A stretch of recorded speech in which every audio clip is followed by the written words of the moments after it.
we're back and done with our few minutes break. Okay. So our second speaker is, of course, most people knows her because she's very popular when it comes to promoting traditional Filipino food and recipes. And she's a beloved Filipino vegan recipe content creator known for transforming classic Filipino dishes into compassionate 100% plant-based version. So let's have RG or Astig Vegan. Hello. Hi, hello. Good evening. Magandang gabi sa inyong lahat. And it's such an honor to be here. I'm glad there was a break because how can you top that presentation by Nix? How do you follow after that? So that was really great, Nix. It was very like what Angelique was saying. It was very positive and welcoming. And I'm just going to also add more to that. That it's very important that we feel that energy as vegans here in the Philippines. We super appreciate that because, and we super appreciate Vegan FTA putting together this event because being vegan in the Philippines can be isolating sometimes. Like you were saying, where are the vegans here? So it is really important that we feel supported. So with events like this or with potlucks, at least we feel not alone anymore. Granted, there are a lot of us, like, look at the Facebook groups, there are so many members, but you still it still hits different when you feel even more connected. So thank you guys so much for invigorating us. It's really important to harness the power of community. And it's something that I wanted to share with you guys what I have learned so far from also doing these like events and promoting veganism as well. And yeah, with Astig Vegan, for those who are not familiar, in case you're, for our participants who are not from the Philippines or not, speaking Tagalog. So Astig actually is so far from what people would assume. What with, just, oh, am I, oh, sorry. Sometimes I'm lagging. So with, Astig means like, correct me if I'm wrong, some of you guys, but it's more like a slang for some like someone tough or like a siga, right? But it just got stuck. Somebody said, yo, you should be like a sweet vegan because you're so like bubbly and just sweet. But I think it's also a nice way to also rewrite that narrative that being vegan means you are being um wimpy because, oh, you're not like, just eat that, animal, so it's really cool, but it's in Tagalog, a Filipino language, so it's really has always been the mission of a Astig Vegan to show that you don't have to sacrifice your heritage, your roots, your culture just to be vegan. And it is really important to even not just feel neutral about it, but even be proudly Filipino, proudly Pinoy. And you're vegan. So it's not one or the other. It's not ironic. It's not more oxymoron in that sense. That, and then with Astig Vegan, it started in the US because so many of us here in the Philippines migrated, and that's one of them is my family. So I mean, my family and I, we migrated there 1997. So matanda na po. So it was I was 15 years old then. And especially there, when you're away from the Philippines, you definitely feel homesick. And one thing that makes you feel more connected is the food. So when you eventually decide to go vegan, you feel like, okay, do I have to give up Filipino food then? Because let's be honest, even here in the Philippines, it's really there are a lot of vegan restaurants, but you cannot just simply go out of your house and go to a nearby restaurant and ask for vegan options. It's really still very hard. So when I decided to pursue a stick vegan full time, my husband and I packed our bags and moved here to even showcase what Filipino vegan food in the Philippines.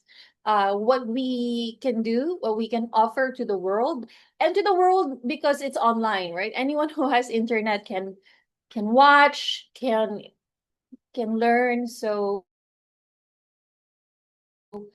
that was the mission, to highlight to the beauty of Filipino culture. And so I learned so much being here. It can be very isolating sometimes, especially because it's sometimes the animal cruelty can be even more in your face.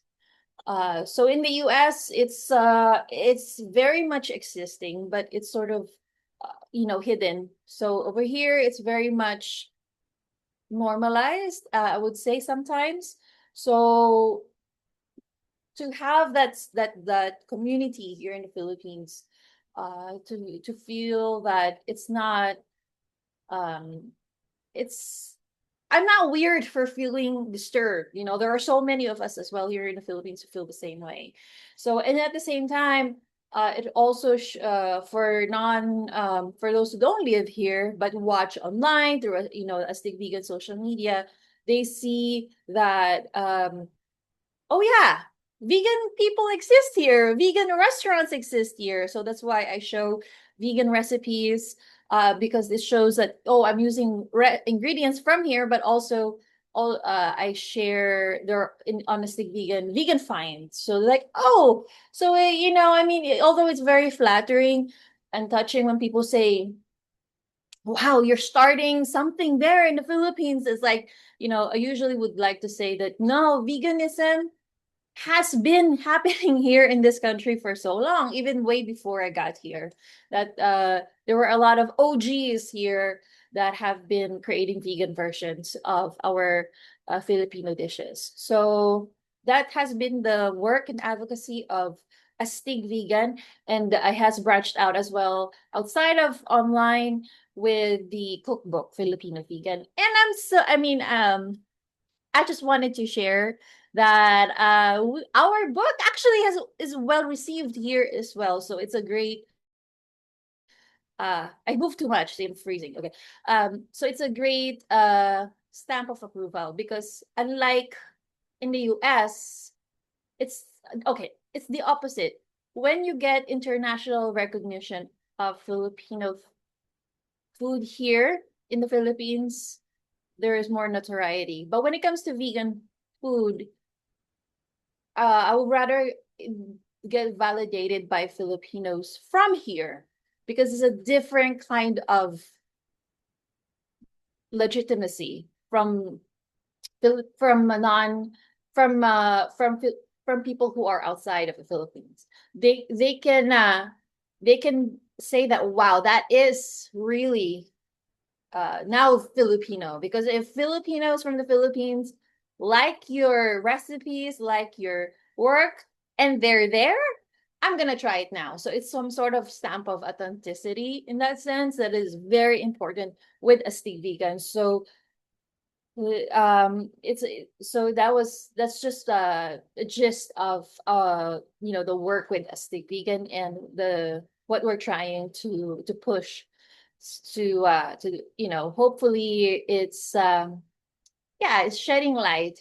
uh and I cannot do this alone, so it's really nice to see so many people also promoting the same thing. And it's also nice to see so many content creators now, and even with Mix as well, with his brunch club.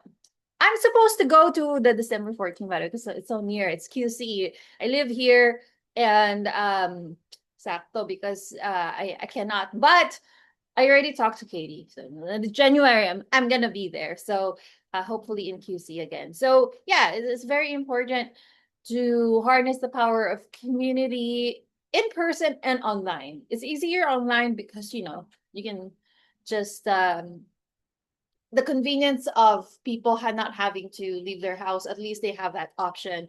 And I'm gonna share with you, in case you do have um questions, or if you do want to also pursue the same thing online, if you want to also promote veganism on social media, whether you're Filipino, whether or not, whether you're in the Philippines or not, I believe these are lessons that I learned that can be also universal. So I'm going to share with you my presentation, and hopefully this is something that can benefit those people who want to share online. So I'm sharing here. So the lens or the angle here is, my specialty is vegan food. So that's why I said vegan food, but it can also just be vegan in general. So it's just a social media messaging. So, okay, it's all psychology. That's one thing that I had to learn because I thought that if I just share statistics, if I just share facts, it will work because facts are indisputable, right? But I learned that we humans are very emotional beings. We actually can be cerebral, can be logical, but what really connects us as people is when we touch people's hearts. So if we connect to other people's, we appeal to their hearts, then it's going to last long. It's going to resonate with them. So when you share online, remember that it's all psychology. So make sure that you are appealing to their hearts. So when, what did I write here? Yeah. So whether you're going to evoke emotion. So go after whether it's what's is it entertaining, is it something that is um heart-wrenching, or is it something touching, is it funny? So what emotion would you like to get out of them? Me mix brought up the whole sharing graphic videos that that can work if it's like, but not long term, because it can be like a shock. But at the same time, if there's a lot of that, it can actually, you feel bogged down or even depressed after a while. So it's really also, we have to be picky with the emotions that we would like to get out of the people that we are connecting online.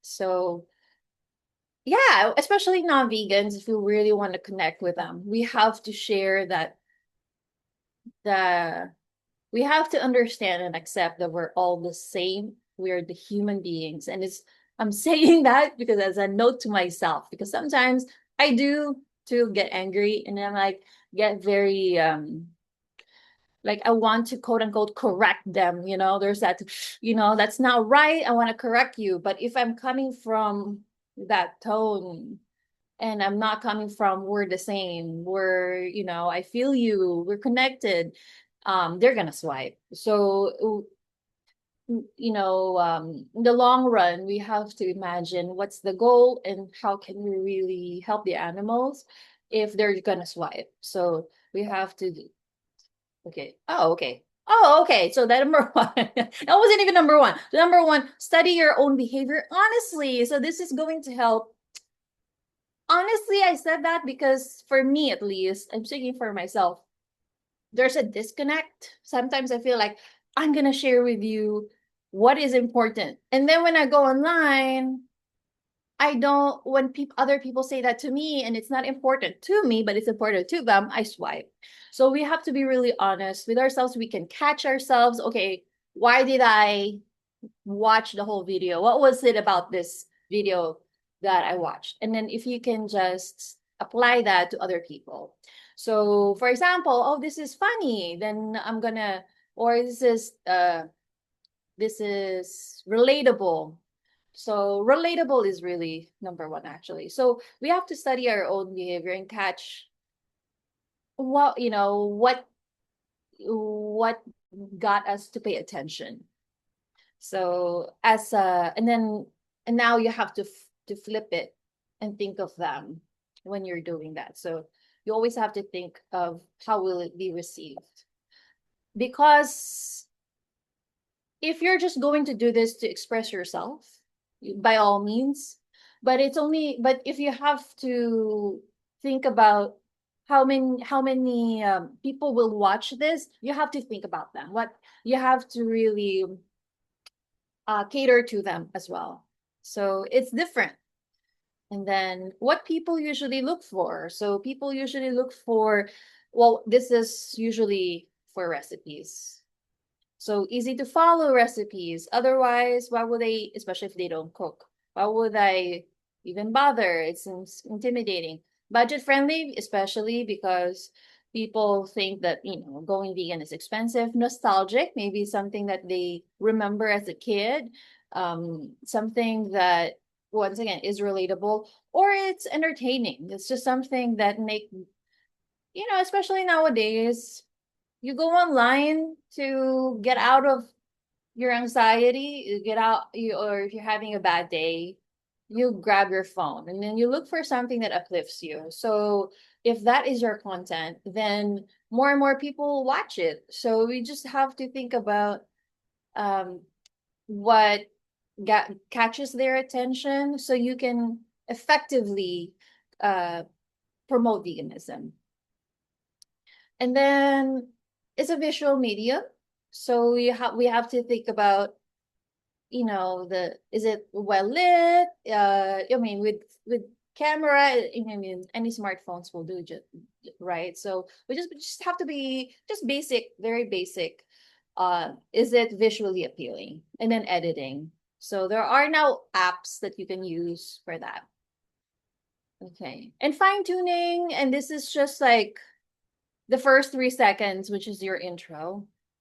And voiceover, you really have to study your tone.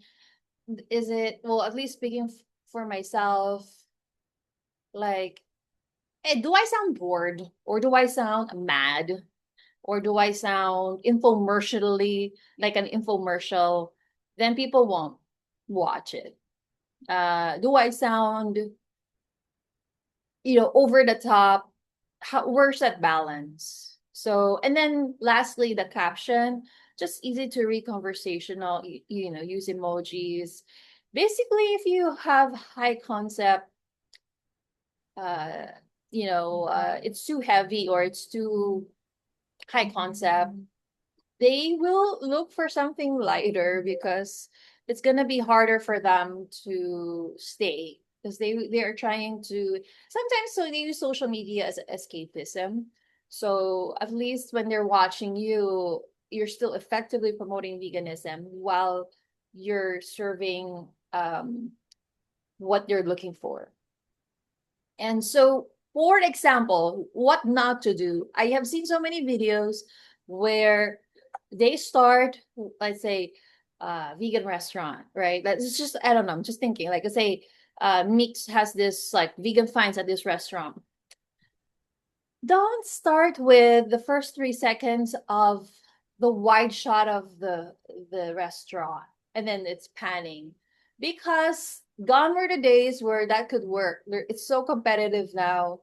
They're gonna swipe. Like, we really have to think, is this really, if they don't know you, if they're not your friend, if they're not your relative, they're randomly looking, honestly, objectively, no bias, they're watching your video, they're gonna swipe because it looks like a boring building. You have to start with what? We have to start with 3 seconds of that pancit, the close up of that adobo or whatever. Like, it's something that's appetizing and that's gonna, like, oh, okay. Oh, and then you can, if you want, you can show the video of of the building, later on. But we have to, or uh, another what not to do is always talk about yourself. I was guilty of this before, and I had to learn. For a while, I wish I had known this sooner. When you're always about me, me, me, me, which it's fun as a millennial, sometimes what we do, and as human beings, we tend to express ourselves, but we have to really be we really have to be mindful. Is it fair to the other person? So is it fair that you want their attention, you want their likes, you want their comments, you want their time, but it's not gonna benefit them? You're just simply talking about what's frustrating to you, what's important to you, what makes you feel good. So it's a little vain in that sense. but it's very human nature to want to always be. And then I feel happy that this is, and then I feel that. Granted, you do have to talk about something personal, but always start with, I went to this school. Say something, let's say like, like a factual, and then describe about what's good about that food or what school. So it's not always about you, but it's always, you're just the you're just a vessel to talk about what's in the story, and you're not necessarily the main character.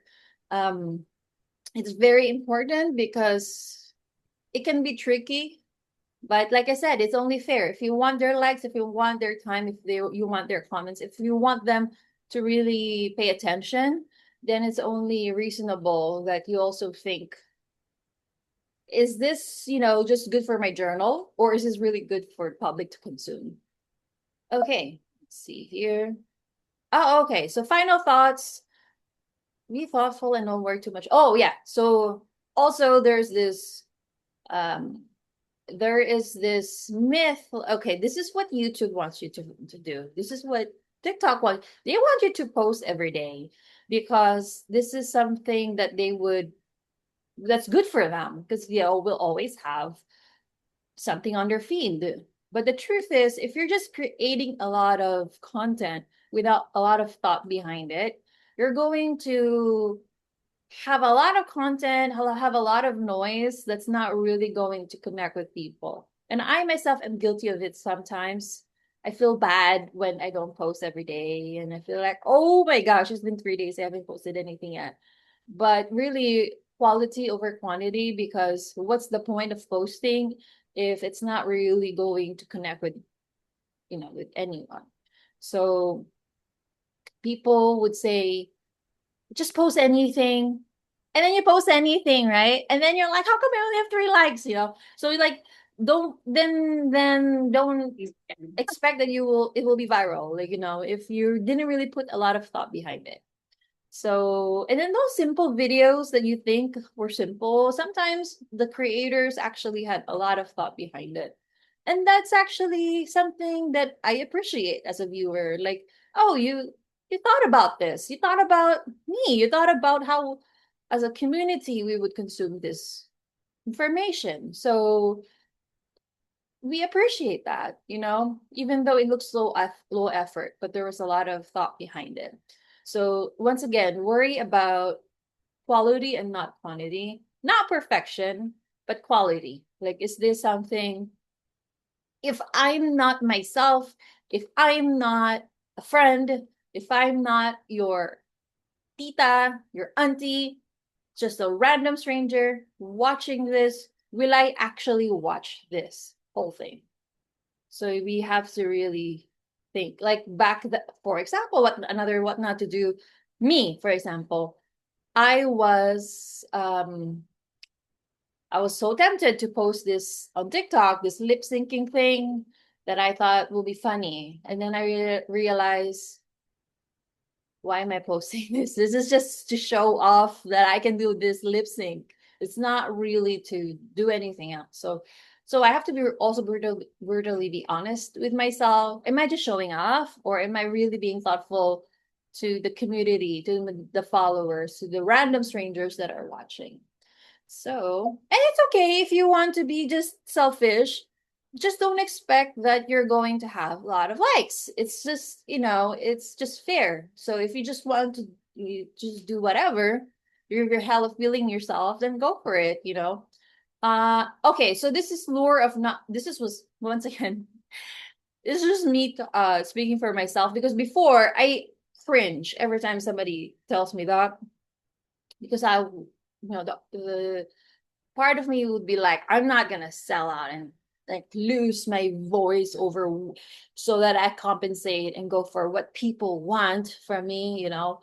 But after a while, I realized that it's not so much that I'm gonna change my values. It's more like I'm just going to imagine and think and believe that I cannot do this alone. Um, and if I do need I need the community to we and to support and vice versa. And this is the power of community, and we look out for each other. So we have to really think, the bigger picture as a group. What are we? So I think of you, how you would like this. So I put it that way, without losing or compromising my values, but at the same time, I consider about others. And also, this is something that I used to think, oh, it's okay to stand out and be different, be vegan, it's okay. Don't worry about standing out.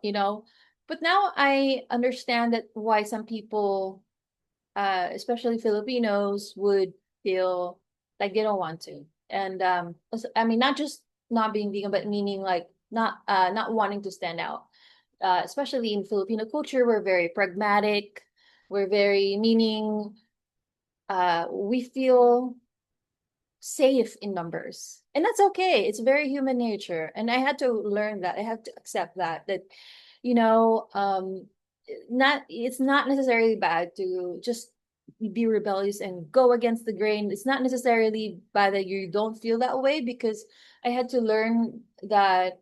I had to accept that you know Filipinos and people in general uh, feel safe in numbers, and that's why it's powerful to have a community. Because that's why it's powerful to feel supported, because you feel not alone. And so, in that sense, that's also what I had to imagine and think of when I'm putting out this content. That I'm also you know uh rooting for the people that are watching. So it's not so much um that I'm just gonna dismiss it as you just you just don't want to be different. But at the same time, use that to my advantage to show online that, hey, like just like what the other, or just like this event and then the other organizations here in the Philippines are doing.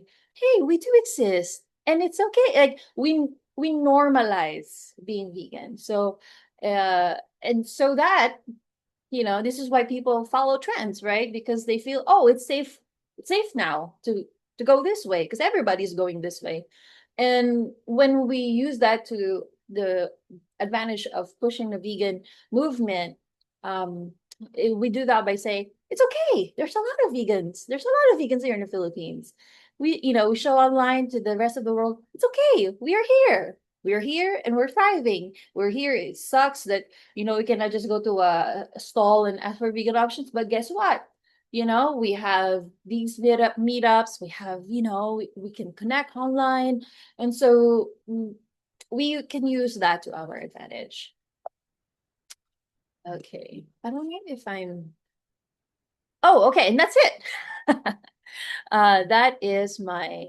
Um, and then also have fun, lastly, I think it's also important to do it out of joy, because that's more sustainable. When you're having fun, when you're enjoying the process, then it's gonna keep going because it's gonna keep fueling you. Willpower is overrated. It can just like with going vegan, right? Like if you feel like you're in sacrifice mode, I don't know, but if you feel like you really want to be vegan, this is important to you. The same thing when you're doing something online, when you're doing these events or whatever advocacy work you're doing. If you are enjoying it, feel less burnt out. You can avoid burnout because it's something that you want to do anyway. It doesn't feel like it's dragging. So as much as possible, also have fun. And I be is that good, like with our time? Yeah, thank you. Did I That's go a over very time? Yeah, that's a very powerful and highly professional way of educating us here about social media strategies as well, and what's the best approach to build a community and encourage more people to be vegan in a very positive way, especially promoting the traditional and classic Filipino dishes.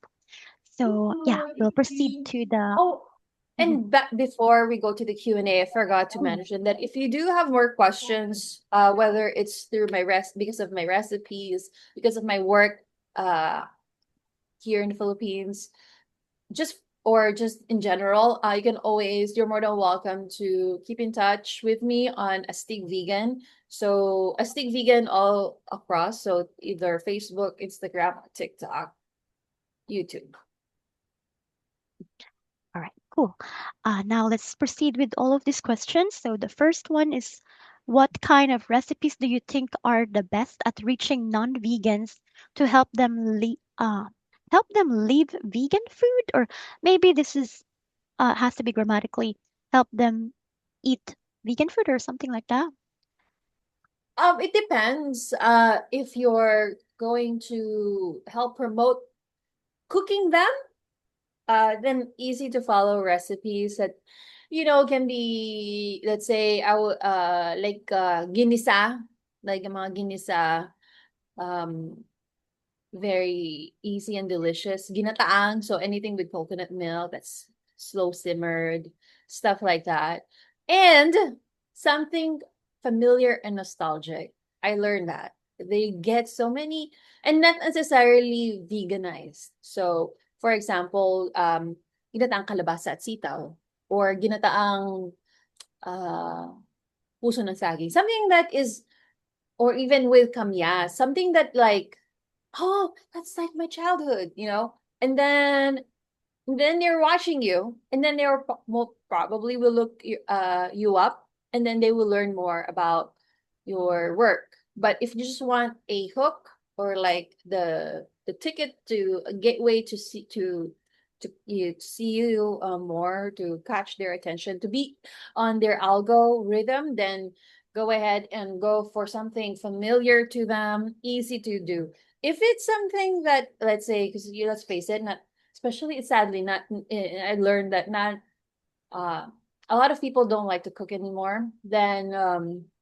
you can also just highlight a vegan finds here in the Philippines that is affordable. The ones that go like kind of viral are the turo turo, the vegan turo turo. So like vegan options, imanji, like those are the ones that are like, oh, what do you mean? Like, and then so they're affordable and they look intriguing. So like vegan barbecue. So something that they would want to check out because it looks appetizing. Yeah, that's so true. Because, Filipino, sadly, we are recorded in Southeast Asia with some high level of malnourishment in some children. So it's good to promote like affordables that can nourish children and common people as well in the Philippines. So another question from Julie M. What is your personal favorite dish to make? Okay. Sorry, I don't like to answer. It's so hard. It's really hard to choose. Um, I would say my there because it changes. But recently, I would love to do kulawo. Have you guys heard of kulawo? It's basically um like burnt coconut. You guys, if you have an access to a grill, burn coconut. It's like just like burn it till it's black, okay? And then milk it. You're welcome. I'm just kidding. No, it's so smoky. It's so good. And then you add it in like, grilled eggplant. It's so good. Now, that's like, so to me, what excites me, not if I'm being selfish, because it can be quite hard for people to do because that means you have access to a grill and stuff like that. So if I'm just gonna be like selfish and just personally would my favorite, those like kind of complicated but it's so rewarding. So there's kulawo, there's pianggang once again with burnt coconut. There's recently I just finished cooking caldereta, but I'm still trying to improve it, but I want it like really spicy, stewy. So stuff that excites me may take some extra steps, but it's when you enjoy those extra steps, it's like you really geek out. So those are my fun recipes for me. But for other people, if they I would suggest for them to do or the easy ones. I like to do promote the stir fried tofu with eggplant. Not necessarily, it's Asian, not necessarily traditionally Filipino. It's so easy. You don't even need garlic and onions. So you just fry your tofu, then you fry your eggplants. If you're fancy, add some cooking wine, like Chinese cooking wine, like and then add this combination, soy sauce and brown sugar. That's it. You just mix it. And then once you know that the eggplant is tender and there's it's really nice and cooked, you put the sauce, and when it's still like sizzling, and then it will concentrate those two flavors of soy sauce and brown sugar. And then if you're fancy, you really want your greens as well, you can add basil leaves. Thai basil even better. And that's it. It can be kind of, with a, uh, Chinese rice wine, cooking wine. It can be fancied that with with the Thai basil or not. Just remove those two and just have, like I said, tofu, eggplant, brown sugar, soy sauce. So good. Wow, I very much agree with that, especially the burnt coconut. I think that's called latik, if I'm not wrong, in the So Philippines. those are not burnt. So they're coconut milk curds. It's so Oh, good. Speaking of which, shameless plug. I didn't bring it up. You did. My newest content post is latik. So if you're wondering how to make latik, piece of heaven on top of any sweet treats, top of ice cream, top of rice, kakanin, you need one ingredient. That's just coconut milk. You let it cook down until it forms curds. If you want even better, add a little bit of sugar and salt. But that's latik. I'm talking about like black. I'm talking about the burnt coconut. That's for other savory dishes. But for the latik, it's for the sweet mhm. stuff. Oh yeah, I remember. The burnt one is for the kakanin, something like No, biko on top of don't biko. burn it. So no. So the latik is for biko. So Oh, the curds is for sweet treats. So like biko, stuff like that. Um So the burnt one is actually a Visayas Mindanao delicacy that I recently discovered. So this is NOT, not latik. This one, the other one, the burnt one is for okay, sorry, I take it back because Kulawo is Laguna, so it's also up north, but it's more provincial, all right? It's not really Metro Manila, and I recently discovered it. So you need charcoal for this, for the smokiness, and then you grill and you blacken, like black as my hair type. Like if you put the coconut milk is like blend with the color of your head because it's just so black. mhm. The latte is like cream looking, brown looking. So if it's black, throw it away. It's no longer latte. So I hope that makes sense. So latte is for sweet, and then the charred coconut shreds, coconut milk is for the savory. All right, that's so cool. But I if have you want the to. latte recipe, please check my Yeah. social. Yeah, we usually share your content as well, because it's really inspiring. Because Filipino food is really meant to be promoted globally because we have a lot of amazing dishes here. And the next question will be, what are the most challenging and rewarding things about your job right now? Well, most challenging with what I'm doing is it's very hard to go viral with Filipino vegan because if I notice with the other content from other content creators, they just post something about, you know, lechon. It will get so many views and likes, like thousands and Hmm. thousands. um it catches people's attention when it's like really for us vegans kind of gross, but for them it's very appetizing. So this is very challenging for me. You have to figure out how to catch their attention and also make them Hmm. share it. So that's really tricky. But most rewarding is when they do end up sharing it, and I really have to remember that I'm doing this for the animals, and if it's going to help a little bit, then I'm gonna keep doing it. And so if it's Mm-hmm. gonna, help, make someone kind of want to try the plant-based instead of the meat, then, even with just one person, then at least it saved a life. So I have Mm-hmm. to think that way. But it can be very tempting, or it can be very tempting to feel defeated or bogged down if I have to look at the percentage of, like, the competition, which is the meat eaters. So I have to stop you to come it's very not advisable with anything to compare yourself with others. Do not compare yourself, because then it's never going to be fair. Mm-hmm. Yeah, that's very brave and compassionate of you to, still continuously inspire others and still being so inspired as well. Because it's really challenging because we live in a very highly carnage society. So keep on doing what you're doing because we're all inspired because we can't even inspire others to go vegan philosophically or mentally, change them if there's no food available. So we really need to promote more of the food so they know that there's a lot of awesome choices for them to choose that is so much better than the slaughtered animal kind of food. So thank you so much for your great job. And there's another question here. What is the most important thing to communicate to others when creating vegan versions of classic cultural foods in the Philippines and around the world? So if I'm not mistaken, the question is, what is the most important thing to remember when you're veganizing something that is very cultural, right? And Hmm. making sure that it doesn't lose its traditional essence.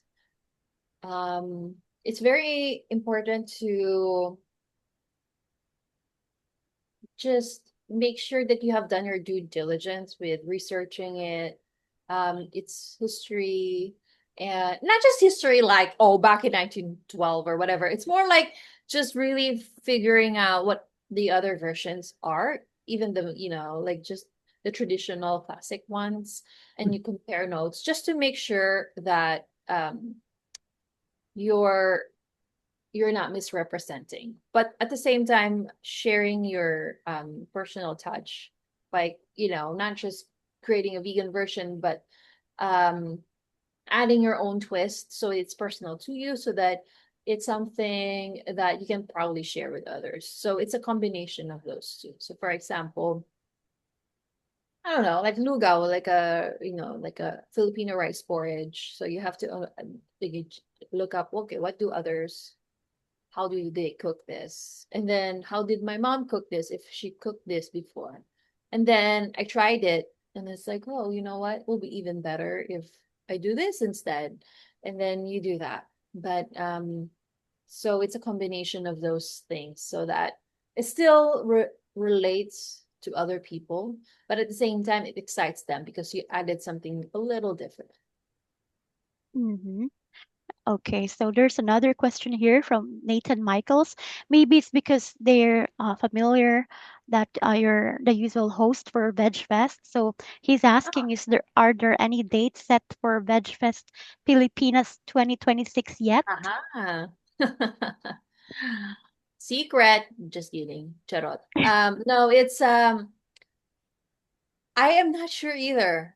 For sure we will announce if we know, like once we get word.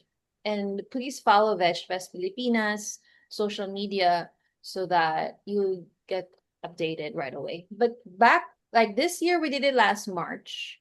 So if Hmm. anything, it may be every March from now on, only because just like what Mix was talking about with the typhoons, so it's more weather conducive to do it, before it gets really rainy. And at the same time, more it's less hectic because it's March versus like the holiday season is November. So it may be every March from now on, but even then, we haven't planned anything, so I don't know yet. But please watch, or please just follow VeganFest Filipinas. So at least you'll be the first to know once, yeah, when is the next one. All right, cool. So our time's up. So yeah, we really appreciate how awesome you are in answering all their questions. There's so many questions pending Yeah, here. let's And answer them real quick. yeah, and unfortunately we don't have time anymore because Oh, sorry. but they can maybe ask these questions to your page. Sorry about that. We ran out of time. But or you can also engage with them via the webinar chat. Let's proceed to the next speaker. Thank you. So thank you again, Astig Vegan, and we appreciate you being here.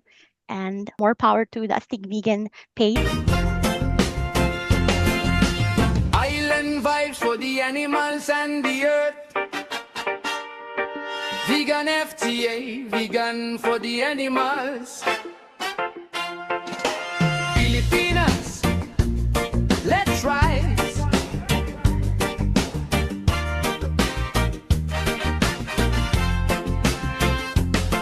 From Luzon, Visayas to Mindanao, a vegan woman rising, compassion coming forth.